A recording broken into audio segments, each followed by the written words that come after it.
Hello students, welcome to debit and credit classes. मैं अभिजीत। आज आपको मैं क्लास 11 का कैश बुक कराएंगे। ठीक है, ऑल रेडी? तो मैं कैश बुक समझाने जा रहा हूँ। तो लास्ट क्लास में मेरा वीडियो आप लोग देखा है तो मैंने बताया था कि हर एक फाइनेंशियल ट्रांजेक्शन अगर जर्नल में रिकॉर्ड करेंगे तो जर्नल का जो वॉल्यूम है ना वो बहुत ज़्यादा हो जाता है, बहुत बड़ा हो जाता है। इसलिए हम जर्नल को कुछ सब डिविजन में डिवाइड करते हैं। क्या? Cash book, purchase day book, sales day book, return inward book, इसको परचेज रिटर्न बुक भी कहते हैं। रिटर्न आउटवर्ड बुक्स, इसको सेल्स रिटर्न भी कहते हैं। Bills receivable book, bills payable book, और बाकी जो बचेगा वो जर्नल का जो फॉर्मेट है उसी में लिखेंगे जर्नल प्रॉपर। अब इस सब का ना, इस सब का कैश बुक, परचेज बुक, ये सब का फॉर्मेट थोड़ा अलग अलग है, लेकिन है जर्नल का सब डिविजन ही है, लेकिन फॉर्मेट थोड़ा अलग अलग रखा है। सिर्फ जर्नल प्रॉपर जो है वो अब जर्नल का जो ओरिजिनल फॉर्मेट आपको बताता है उसी में आएगा। ठीक है, तो समझ गया। अब हम डायरेक्ट एक सम से करवाता हूँ हम लोग को। तो एक सम है, सम देखो। कैश बुक का सम कैसा आएगा? Enter the following into cash book, मतलब कैश बुक में जर्नल में लिखो। ठीक है, February 1, 2025 में फर्स्ट ट्रांजेक्शन है कंज्यूमर बिजनेस विथ कैश 20,000। फिर 2 तारीख को बॉट गुड्स फॉर कैश 5,000। फिर 5 तारीख को सोल्ड गुड्स फॉर कैश 4,000। 10 तारीख को good purchase from Ravi on credit 10,000। Number 13 मतलब February 13 में पेड टू रवि 8,000। February 15 में cash sales 8,000। February 18 purchase return from purchase furniture in cash 6,000। February 20 में paid wages 380। February 24 paid rent 400। February 26 received commission 600। February 28 withdraw for personal use 1,000 and February 28 paid salary 900. ये all are financial transaction related with money. तो इसको books में record करना है, system में journal में पहले लिखना है। तो जर्नल ये इसमें जो कैश जहाँ कैश लिखा है ना, कैश का थ्रू हुई है ना, उसको हमने डायरेक्ट एक कैश बुक में लिख देंगे। कैश बुक इसी जर्नल का एक पार्ट है। तो कैश बुक का जो फॉर्मेट है उसमें ये सारे डायरेक्ट लिख देंगे वहाँ। एक चीज़ और ध्यान रखना, अगर कैश बुक में हमने एक बार लिख दिया ना जर्नल, तो फिर हमें पक्का किताब में लिखने का ज़रूरत नहीं है, मतलब लेजर में लिखने का ज़रूरत नहीं है। इसलिए कहते हैं cash book is a journalized ledger. Cash book journal भी है, साथ साथ एक लेजर भी है। इसका फॉर्मेट जो है ना वो लेजर जिससे है देखने में, लेकिन ये जर्नल भी है। तो मैं समझ रहा हूँ कैसे कैश बुक हम लिखेंगे। तो ये ध्यान रखना, cash book is a journalized ledger, मतलब यहाँ अगर लिख दिया तो लेजर में लिखने का ज़रूरत नहीं है, पक्का किताब लिखने का कोई ज़रूरत नहीं है। अब देखो कैश बुक कैसे होता है। कैश बुक कैसे होता है? In the books of dot जिसका बुक्स होगा बुक्स नाम लिख देंगे कैश बुक। और इसका फॉर्मूला लेजर जिससे है debit, credit, date, particulars, amount, फिर क्रेडिट साइड में डेट, पर्टिकुलर्स, अमाउंट, ये बीच में लाइन है। ये लाइन और ये लाइन टी जैसे होगा ना, इसको टी फॉर्म बोलते हैं। अब पूरा फॉर्म ऐसे है, debit side, credit side, date, particulars, amount, debit side में, फिर क्रेडिट साइड में डेट, पर्टिकुलर्स, अमाउंट। इसमें कैश में क्या है, डेबिट साइड में लिखेंगे जो हमारा पास पैसा आया। ठीक है, बिजनेस में जो पैसा आया उसको हम लिखेंगे डेबिट साइड में। और क्रेडिट साइड में जो पैसा चला गया खर्चा, आप लोग देखा होगा जो पुराना ज़माना में जो कैशियर था ना, वो क्या करते थे, एक कॉपी पेन करते जमा और एक्सपेंसेस। लेफ्ट साइड में जितना भी जमा है वो देते थे, राइट साइड में एक्सपेंस देते थे, फिर उसको बैलेंस कर लेते। अगला दिन वो बैलेंस लेके जाते थे, फिर अगला दिन भी जो जमा हुआ है लेफ्ट साइड में, राइट साइड में खर्चा। Cash book just like this. Debit side में सारे जमा लिखेंगे, मतलब जितना भी पैसा आया है, और क्रेडिट साइड में जितना भी खर्चा हुआ है। फर्स्ट क्वेश्चन देखो, concern business with cash, commence business with cash 20,000। इसका मतलब होता है बिजनेस स्टार्ट किया तो इसका एंट्री क्या होता है, cash account debit to capital account. तो cash account debit to capital account 20,000। बस इसमें डायरेक्शनल लिखने की कोई जरूरत नहीं है। यह डायरेक्शन होता है ना जर्नल में, हर जर्नल क्यों डायरेक्शन लिखने की यहाँ जरूरत नहीं है, सिर्फ लिख दो टू कैपिटल, इतना से किया है।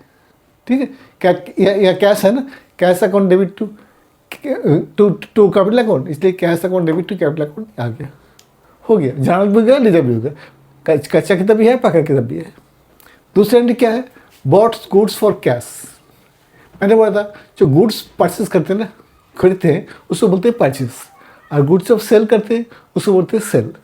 तो बॉट गुड्स फॉर कैश, तो purchase account debit to cash 5,000। कब, 2 तारीख को। तो 2 तारीख को देखो पैसा चला गया ना हमारा, purchase account credit, purchase account debit, purchase account debit to means credit by cash, to cash credit cash, purchase account debit credit cash, क्योंकि purchase account debit to cash मतलब पैसा चला गया, इसलिए पेमेंट साइड में आ गया। फिर नेक्स्ट 5 तारीख को फिर 5 तारीख सोल्ड गुड्स फॉर कैश, मतलब हमें गुड्स मतलब वही सेल्स आएगा, इससे आएगा। तो हमने 4,000 का माल सेल किया, तो एंट्री क्या है, कैश आया हमारे पास, cash account debit to sales, तो cash account debit to sales 5 तारीख को 4,000 आ गया। फिर क्या है, 10 तारीख को good purchase from Ravi on credit. देखो इसमें ध्यान दो, ये बहुत ही इंपॉर्टेंट चीज़ है। गुड्स परचेज फ्रॉम क्रेडिट ₹10,000, मतलब क्रेडिट में हमें रवि से क्रेडिट में 10,000 का माल खरीदा, इसमें कैश इन्वॉल्व नहीं है, ये उधार में लिया, क्रेडिट में लिया, तो ये कैश बुक में नहीं आएगा। कैश बुक में सिर्फ वही एंट्री आएगा जो कैश या डेबिट या क्रेडिट होगा। तो goods purchase from Ravi on 10,000 ये नहीं आएगा, तो नीचे एक नोट दे देंगे, note good purchase from Ravi ₹10,000 not entered in cash book as it is not cash transaction, it is only credit transaction. Clear हो गया, तो ये एंट्री आएगा नहीं कैश बुक में। फिर मैं इसको बता रहा हूँ, ये ध्यान देना, ये एंट्री कैश बुक में नहीं आएगा। यहाँ एक का नोट दे देंगे, उसमें लिख देंगे this entry is not entered into cash book as it is not cash transaction. Next paid to Ravi, paid to Ravi मतलब रवि को हमने कैश पे किया 7,000, तो ये आ जाएगा 13 तारीख को। तो क्या करो, Ravi account debit to cash account, तो 13 तारीख को खर्चा है by Ravi 7,000, Ravi account debit credit means to cash. ठीक है, नेक्स्ट एंट्री क्या है, कैश सेल्स, मतलब सेल किया कैश मिल गया 8,000, तो cash account debit to sales कब, 15 तारीख को, तो 15 तारीख को cash account debit to sales 8,000। Clear हो रहा है ना। आगे क्या आएगा, पेड वेजेस, कंपनी के जो वर्कर्स है उसका हमने वेजेस पे किया, कितना पे किया, 380 रुपया, तो ये खर्चा है, तो एंट्री क्या होगा, wages account debit to cash. तो देखो वेजेस अकाउंट 20 तारीख को wages account debit credit balance to cash 380 रुपया। फिर पेड रेंट, हमने रेंट पे किया 600 रुपये का, रेंट पे किया 400 रुपये का, तो एंट्री क्या हो जाएगा, rent account debit to cash, कब का है, 24 तारीख को, तो 24 तारीख को खर्चा है नहीं, तो रेंट ये आ जाएगा 24 तारीख बाय रेंट, तो रेंट डेबिट क्रेडिट कैश कितना, 400 रुपया, चला गया पैसा। नेक्स्ट रिसीव्ड कमीशन, हमें कमीशन मिला है, ये पैसा मिला है, तो cash account debit to commission account, पैसा मिला इधर आएगा 26 तारीख को, तो cash account debit to commission 600 रुपया। नेक्स्ट क्या है, विथड्रॉ फॉर पर्सनल यूज, तो पर्सनल यूज से ये ध्यान रखना, चाहे भी पर्सनल लिखा होगा,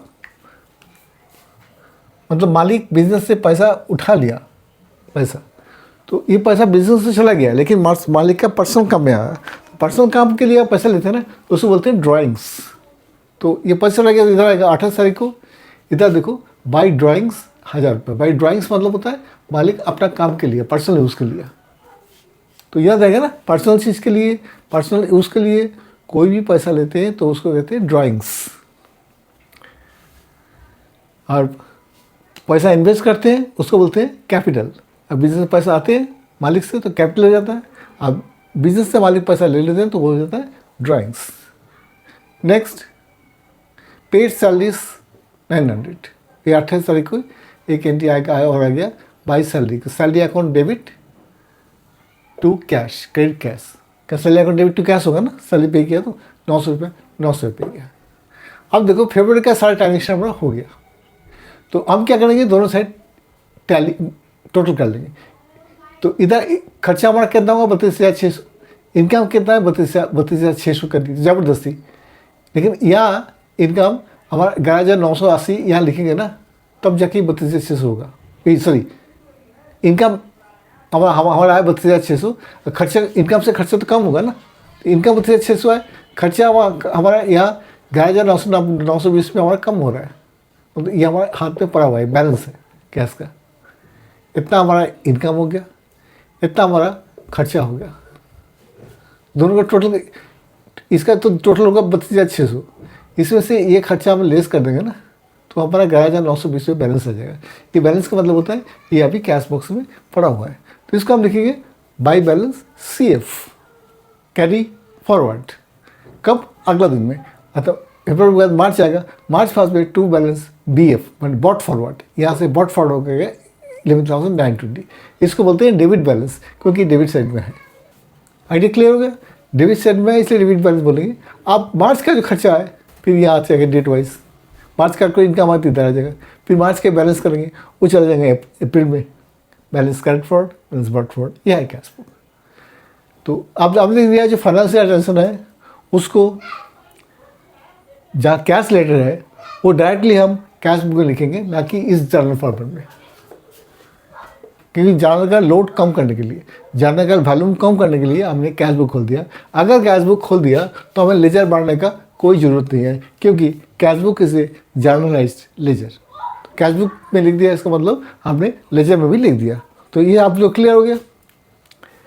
अब आ जाता है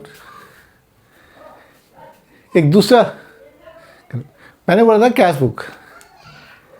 कैश बुक का क्या है, ये मैं पढ़ा रहा हूँ ना कैश बुक, तो इसका मैंने एक कलम दिखाया कि इधर भी डेबिट साइड में एक कलम है, क्रेडिट साइड में एक कलम है। इसको बोलते हैं सिंगल कलम cash book. Cash book 3 type का होता है, सिंगल कलम कैश बुक, डबल कलम कैश बुक, ट्रिपल कलम कैश बुक और पेटी कैश बुक। ये हम पिछली क्लास में बताया था, आप लोग को याद होगा। इसको बोलते हैं सिंगल कलम कैश बुक, मतलब सिर्फ कैश का ट्रांजेक्शन है। लेकिन अगर हमारा बैंक से भी ट्रांजेक्शन है, बैंक में जो बैलेंस है, बैंक में तो खाता है, खाता खोल रखा है बिजनेस का, तो बैंक में जो खाता खोल रखा है वहाँ भी कुछ बैलेंस होगा, वो भी हमारा कैश ही है। मैं पहले बोलता कैश बैंक एक ही होता है, मतलब इस जेब में ना हो कि इस जेब में है पैसा, इस जेब को हम कह देंगे कि कैश है, इस जेब को कह देंगे बैंक है। ठीक है, तो बैंक भी हमारा कैश है। अगर बैंक का ट्रांजेक्शन है तो बैंक एक अलग कलम बना लेंगे, यहाँ एक कलम बना लेंगे, उसको लिख दीजिए पहले कलम कैश, दूसरा कलम बैंक। इधर पहले कलम कैश, दूसरा कलम बैंक। मैं कर रहा हूँ कि उसको बोलते हैं डबल कलम कैश बुक। तो कैश बुक एक तो सिंगल कलम ये हो गया, ओनली कैश ट्रांजेक्शन, जहाँ कैश बैंक दोनों ही है वहाँ आ जाएगा डबल कलम कैश बुक। उसका भी एक साम हमने यहाँ लिख के रखा, देखो प्रिपेयर ए 2 कलम कैश बुक में 2 कलम कैश बुक बनाना है। 1/4/25 में क्या है, कैश इन हैंड 16,500, मतलब ये 31 मार्च से कैरी फॉर्ड होके या बॉट फॉर्ड होके आया 16,500। साथ साथ सेम डेट में बैंक ओवरड्राफ्ट, बैंक से मैंने ओवरड्राफ्ट ले रखा है, मतलब बैलेंस से ज़्यादा पैसा हमारे खाता में है, वो 33,200 ये माइनस में है, मतलब बैंक से ओवरड्राफ्ट ले रखा है, ये हमारा उधार है बैंक से। फिर 5/4/25 में कैश सेल 17,000, 7/4/25 में purchase from Rahul and paid by cheque 12,000। Rahul से परचेज किया कोई चीज़, कोई गुड्स हमने राहुल से लिया और उसको चेक दिया बाय चेक 12,000। नेक्स्ट 9/4/25 में परचेज फर्नीचर फॉर कैश 10,000। 10/4/25 में cash paid to Rohit 5,000। 13/4/25 cash sales 4,500। 16/4/25 bank charges interest, bank से ओवरड्राफ्ट है ना, तो बैंक इंटरेस्ट हमसे चार्ज किया 500 रुपया, बैंक दिखा दिया। 18/4/25 डिपॉजिट इनटू बैंक 7,000, हमारा कैश मतलब इस जेब से लेके इस जेब पे ले गया। कैश को क्या किया हमने, कैश को बैंक में जमा कर दिया। कैश हमारा था 7,000 कैश आपने बैंक में जमा कर दिया। और 20,425 पे टेलीफोन बिल 600 रुपया। 25,425 सोल गुड्स बाय चेक, माल सेल किया, कोई माल गुड्स सेल किया तो माल सेल किया तो हमें कैश मिलेगा ना, कैश से चेक मिला मतलब बैंक का थ्रू हुआ है 23,000।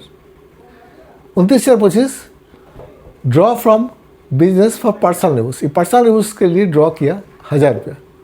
और 30,425 interest collected by bank, bank ने इंटरेस्ट कलेक्ट किया 2,500। ठीक है, अब इसको ऐसे लिखेंगे। इसके लिए भी मैं एक कैश बुक बनाया, in the books of dot dot dot dot dot जो भी है जिसका भी है उसका नाम लिख दो।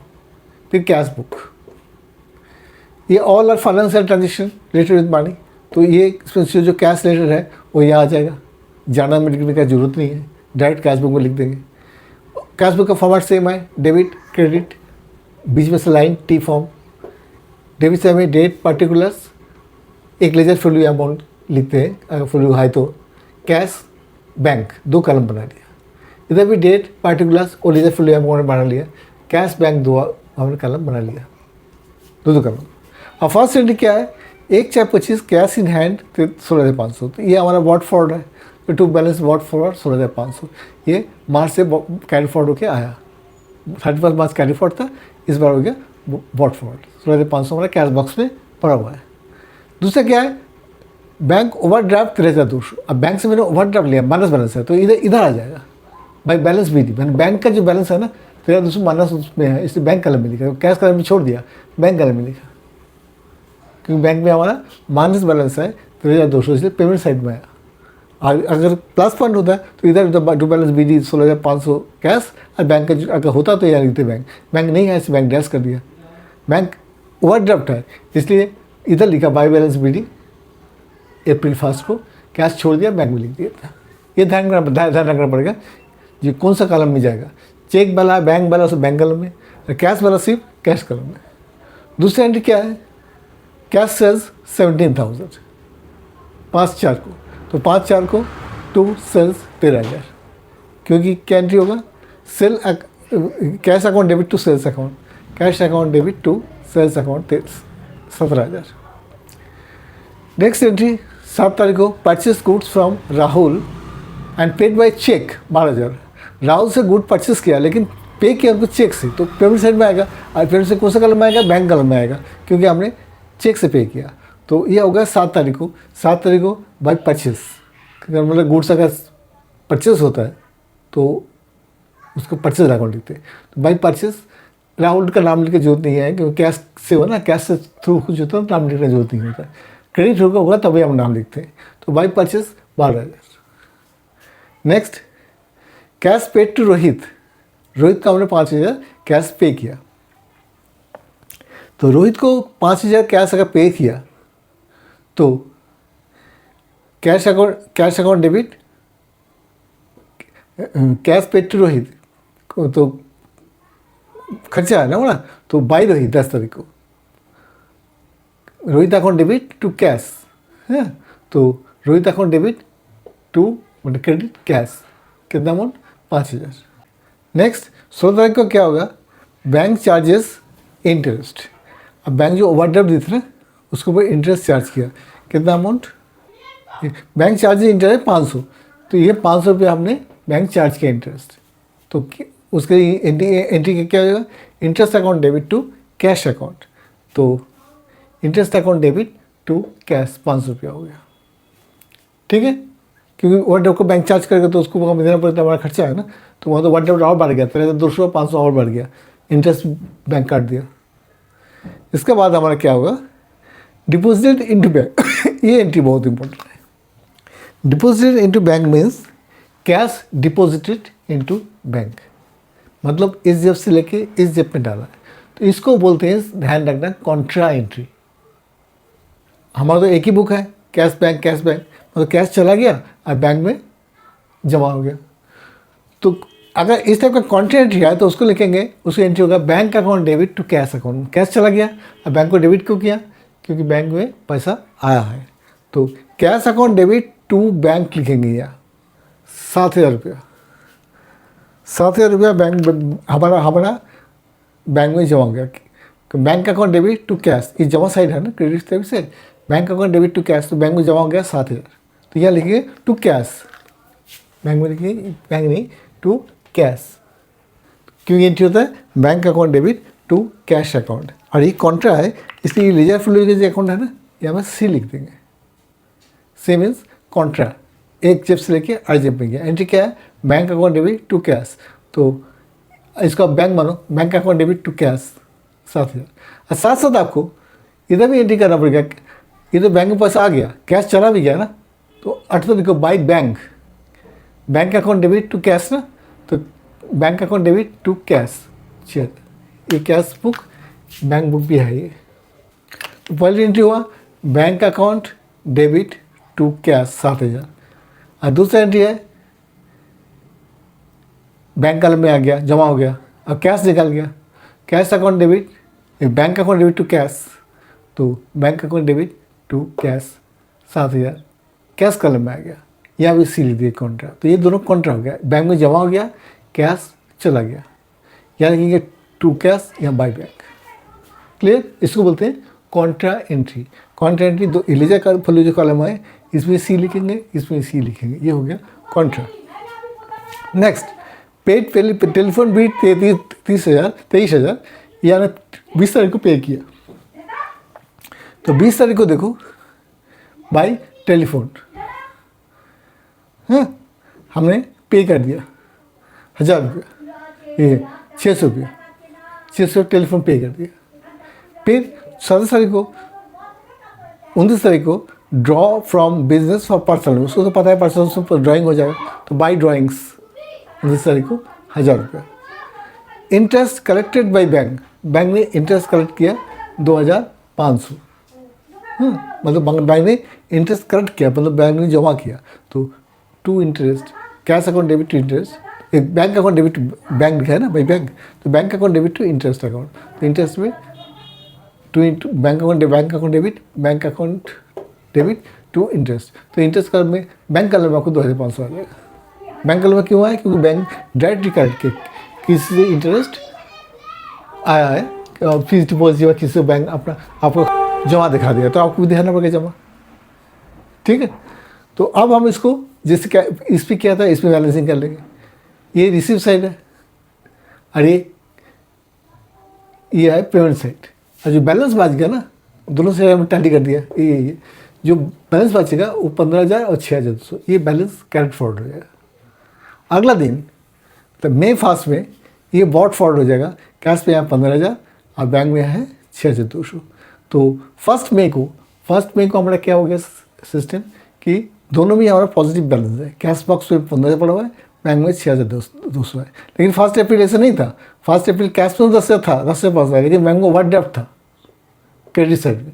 लेकिन मई में जाके दोनों साइड हमारा पॉजिटिव हो गया।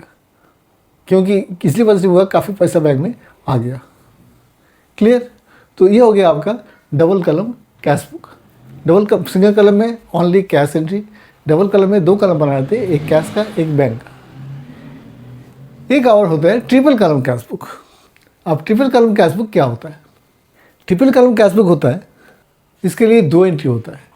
अगर कोई सामान 1,000 रुपये का सामान है, हमने 800 रुपये में ख़रीदा, तो एंट्री क्या हो जाएगा? कैश अकाउंट डेबिट, डिस्काउंट वाला अकाउंट डेबिट, 200 रुपये डिस्काउंट मिला ना टू राम, सब राम से खरीदा है, तो राम 1,000 रुपये, राम तो 1,000 रुपये दिया, लेकिन 200 रुपये में डिस्काउंट दे दिया। लेकिन कैश तो मिला कम, कैश तो 800 मिला है, 200 रुपये क्या मिल जाएगा? डिस्काउंट मिल जाएगा।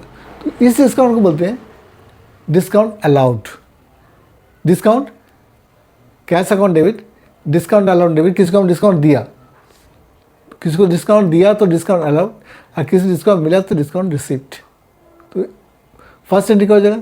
Discount allowed to cash, discount allowed to cash, discount मिला अकाउंट।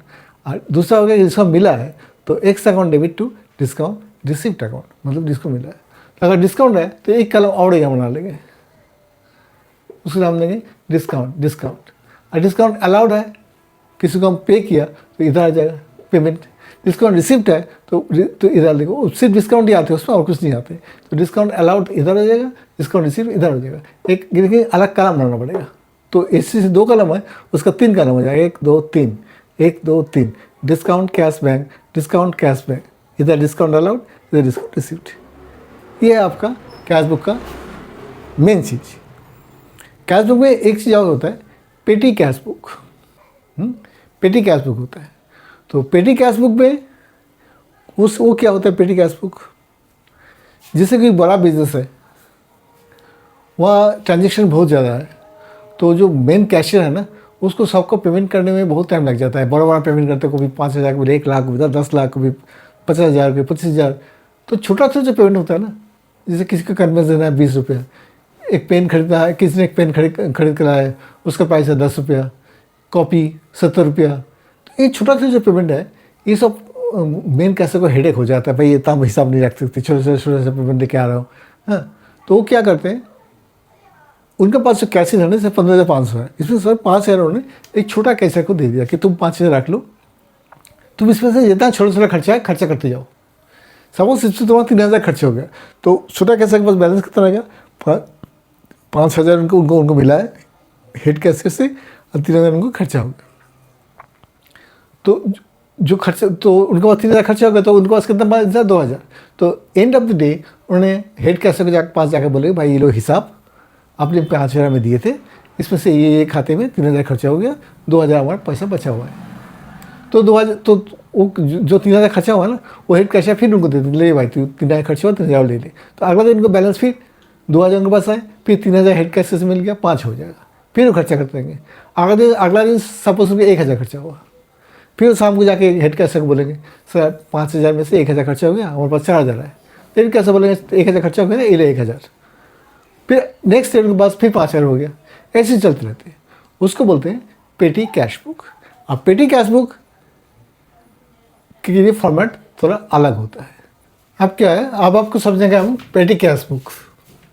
कैश बुक का क्या है, single column cash book, double column cash book, triple column cash book and पेटी कैश बुक।